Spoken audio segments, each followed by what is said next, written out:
चलिए हम मोपला विद्रोह के बारे में बात करेंगे कि मोपला विद्रोह 2020 में क्यों चर्चा में रहा, अर्थात 2021 में पूरे होंगे परंतु इसके 100 वर्ष 1921 का मोपला विद्रोह 19वीं सदी में तथा 20वीं सदी अर्थात शताब्दी के शुरुआत में मालाबार कहाँ, उत्तरी केरल में अंग्रेजों और हिंदू जमींदारों के खिलाफ, किसके खिलाफ था, अंग्रेजों और हिंदू जमींदारों के खिलाफ था।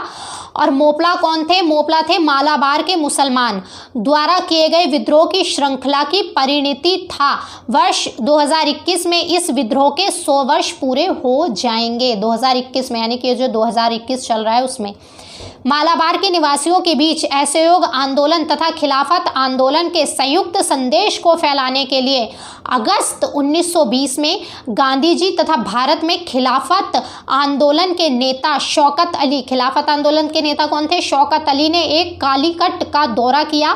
गांधी जी के आह्वान पर मालाबार में खिलाफत समिति का गठन किया गया तथा अपने धार्मिक नेता पोनानी वाले महादुम तंगल के नेतृत्व में मोपलाओं ने असहयोग आंदोलन में सहयोग करने की शपथ ली थी। तो ये चीज़ था, इस कारण से मोपला विद्रोह महत्वपूर्ण है क्योंकि 100 वर्ष पूरे हो जाएंगे। तो इसको भी आपको बैक हिस्ट्री में जाकर ज़रूर देखना है, तभी आप एक अच्छा करंट अफेयर तैयार कर सकते हैं। शिरोमणि गुरुद्वारा प्रबंधक कमेटी के 100 साल पूरे। भारत में सिखों के धार्मिक स्थलों का प्रबंधन और रख रखाव करने वाली संस्था शिरोमणि गुरुद्वारा प्रबंधन कमेटी, इसकी शॉर्ट फॉर्म क्या है, SGPC ने 15 नवंबर 2020 को अपनी स्थापना के 100 वर्ष पूरे किए हैं। SGPC की स्थापना गुरुद्वाराओं की व्यवस्था में, जो हमारे गुरुद्वारे होते हैं तो गुरुद्वारों की व्यवस्था में सुधार के नज़रिए से की गई थी। साथ ही इसका मकसद गुरुद्वारों कि गुरुद्वारों में जो महंत होते हैं, गुरुद्वारों को महंतों से मुक्ति दिलाना था। महंत यानी कि जो गुरुद्वारों को देखते हैं ना, आप देखते हैं महंत होते हैं, आप मंदिरों में जाएंगे तो पंडित होते हैं, वहाँ पे भी महंत बोलते हैं कुछ मंदिरों में। तो यही कहा गया है कि इसका मकसद था गुरुद्वारों को महंतों से मुक्ति दिलाना। ध्यातव्य है कि गुरुद्वारों के प्रबंधन की शुरुआत ब्रिटिश काल में हुई थी। कब हो गई थी प्रबंधन की शुरुआत, ब्रिटिश काल में ही हो गई थी, 1920 में, जब SGPC यानी कि शिरोमणि गुरुद्वारा प्रबंधक पहली कमेटी बनाई गई थी। कब बनाई गई थी, 1920 में। देखिए अंग्रेजों के समय ही बना दी गई थी। कमेटी बनी तो इसमें सिर्फ 36 सदस्य थे, 36 मेंबर थे।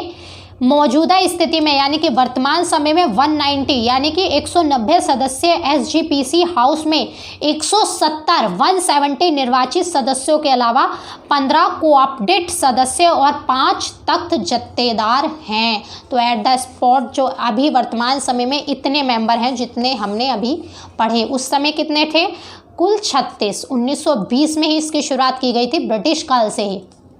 चलिए अब देखते हैं अखिल भारतीय मजदूर संघ कांग्रेस के 100 वर्ष पूरे। वर्ष 2020 में अखिल भारतीय मजदूर संघ की स्थापना के 100 वर्ष पूरे हो गए। भारतीय राष्ट्रीय कांग्रेस द्वारा 1920 में लीग ऑफ नेशन, कौन सा, लीग ऑफ नेशंस के इंटरनेशनल लेबर ऑर्गेनाइजेशन यानी कि अंतर्राष्ट्रीय मजदूर संगठन में भारत का प्रतिनिधित्व करने के लिए AITUC का गठन किया गया। AITUC क्या है, अखिल भारतीय मजदूर संघ कांग्रेस।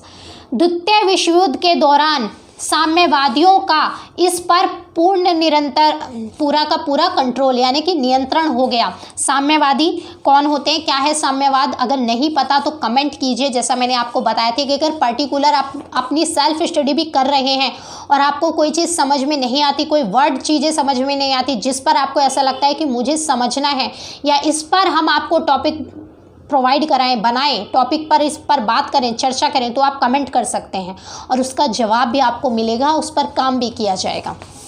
चलिए, लेकिन सोवियत संघ के युद्ध में शामिल होने के बाद ब्रिटेन के युद्ध प्रयासों को समर्थन देने के कारण इसकी लोकप्रियता बहुत कुछ कम हो गई।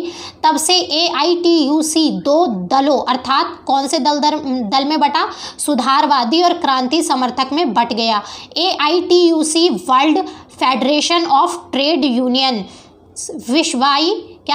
विश्वई मजदूर महासंघ से संबंध है। तो ये था इसका एक्सप्लेनेशन। अब देखते हैं और क्या महत्वपूर्ण चीज़ है, मुजीबुर रहमान की 100वीं जयंती। कौन थे मुजीबुर रहमान? अगर आप जानते हैं तो कमेंट ज़रूर कीजिएगा। प्रधानमंत्री श्री नरेंद्र मोदी ने 17 मार्च 2020 को बंगबंधु, इनका एक नाम भी था, क्या नाम था? बंगबंधु शेख मुजीबुर रहमान की 100वीं जयंती के अवसर पर उन्हें श्रद्धांजलि अर्पित की।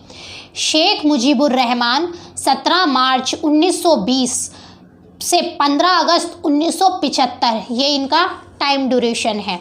क्या? 17 मार्च 1920 से 15 अगस्त 1975। बांग्लादेश के संस्थापक नेता, तो कौन थे मुजीबुर रहमान? बांग्लादेश के संस्थापक नेता, महान अगुआ एवं प्रथम राष्ट्रपति थे। उन्हें सामान्यतः बांग्लादेश का जनक कहा जाता है। वह आवामी लीग के अध्यक्ष थे। उन्होंने पाकिस्तान के खिलाफ सशस्त्र संग्राम की अगुवाई करते हुए बांग्लादेश को मुक्ति दिलाई। वह बांग्लादेश के प्रथम राष्ट्रपति बने और बाद में प्रधानमंत्री भी बने। क्लियर?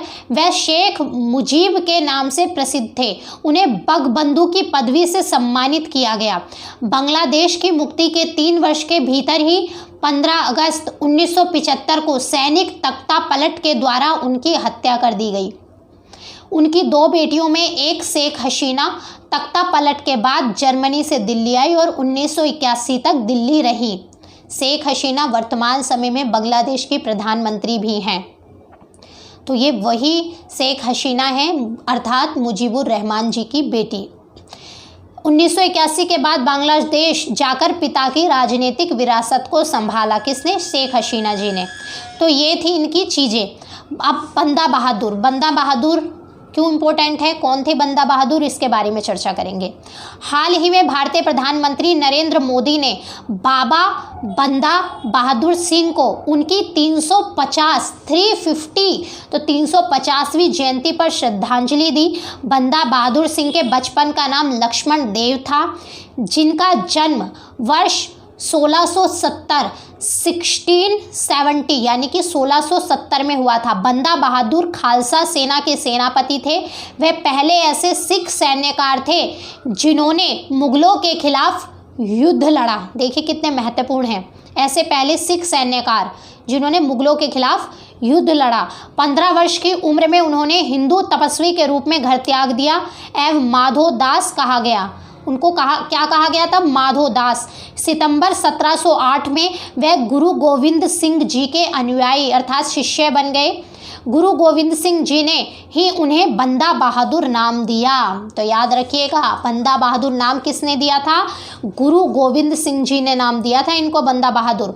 उन्होंने गोदावरी नदी के किनारे नांदेड़ में एक मठ की स्थापना की थी।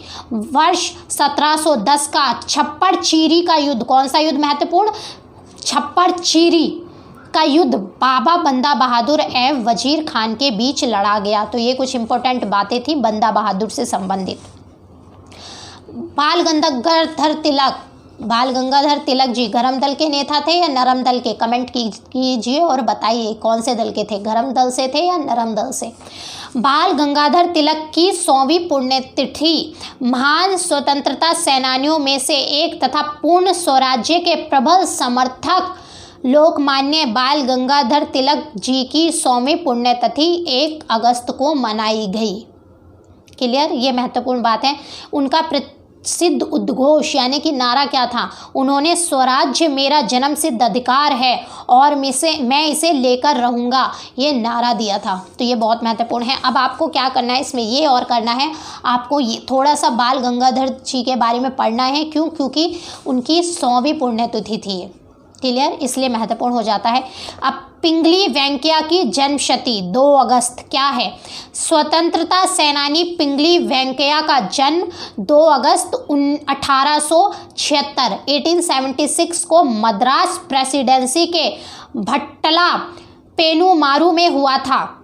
वह भारतीय राष्ट्रीय ध्वज के डिज़ाइनर थे। उनको 2 डाक टिकट भारत सरकार उन पर 2 डाक टिकट जारी कर चुकी है हमारी भारतीय गवर्नमेंट। क्लियर? तो ये महत्वपूर्ण है। महत्वपूर्ण क्यों है ये? क्यों महत्वपूर्ण है? क्योंकि उन्होंने राष्ट्रीय ध्वज का डिज़ाइन तैयार किया था, तो इसलिए महत्वपूर्ण है। और आपका प्रीलिम्स का, वनडे का या कोई भी क्वेश्चन बन सकता है, इससे पूछ सकते हैं कि राष्ट्रीय ध्वज के जो डिज़ाइनर थे वो कौन थे? वो थे पिंगली वेंकैया। क्लियर। तो ये थे कुछ क्वेश्चन जो हमने इसमें डिस्कस किए हैं सीरीज़ में।